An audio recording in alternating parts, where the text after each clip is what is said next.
Chicken gravy பண்ணுறதுக்கு இஞ்சி, சின்ன வெங்காயம் இது போட்டு பேஸ்ட்டாக நம்ம அரைச்சி வச்சுக்கலாம். அப்புறம் கொஞ்சம் 2 பல்லாரி, கொஞ்சம் சின்ன வெங்காயம் கட் பண்ணி வச்சுருக்கேன். சிக்கனை வாஷ் பண்ணி வச்சுருக்கிறேன்.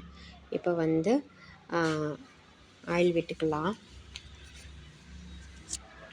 நான் கோல்டு வின்னர் யூஸ் பண்ணியிருக்கேன். ஒரு 4 ஸ்பூன் வந்து ஆயில் விட்டுக்கலாம்.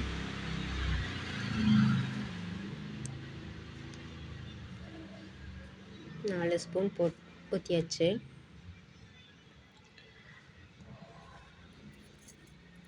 அப்புறம் வந்து நம்ம கட் பண்ணி வச்சுருக்கிற ஆனியன் நம்ம வந்து போட்டு வதக்கலாம். கொஞ்சம் சால்ட்டு கொஞ்சம் போட்டு வதக்கலாம். நான் கல் உப்பு தான் போட்டிருக்கேன். இப்போ வந்து சிக்கனை வாஷ் பண்ணியாச்சு. வாஷ் பண்ணிவிட்டு சிக்கனை ஃபஸ்ட்டு நம்ம வந்து அது கூட நம்ம பேஸ்ட் பண்ணி வச்சுருக்கோம் இல்லையா, இதை போட்டு நல்லா சிக்கனில் வந்து மிக்ஸ் பண்ணிக்கலாம். இது கூட மஞ்சள் தூள், மல்லித்தூள் கொஞ்சம் சேர்த்துருக்கேன். அப்புறம் வந்து சிக்கன் மசாலா பொடி, வீட்டு மசாலா கொஞ்சம் நான் சேர்த்துருக்கேன். இல்லை கொஞ்சம் கல்லுப்பு சேர்த்துக்கலாம். சேர்த்து நல்லா மிக்ஸ் பண்ணி வச்சுக்கலாம். நான் மிளகாத்தூள் நான் சேர்க்க மாட்டேன், இதுலேயே காரம் இருக்கும்.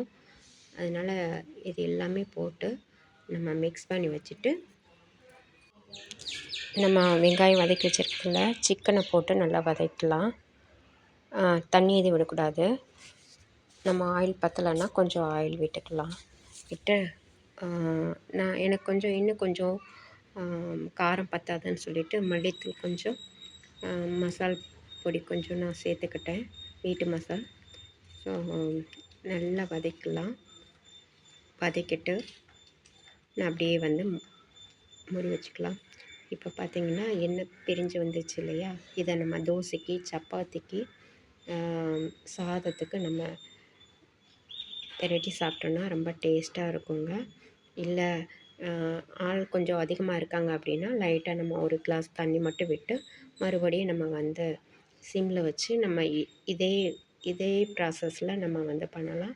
நீங்களும் செஞ்சு பாருங்கள்.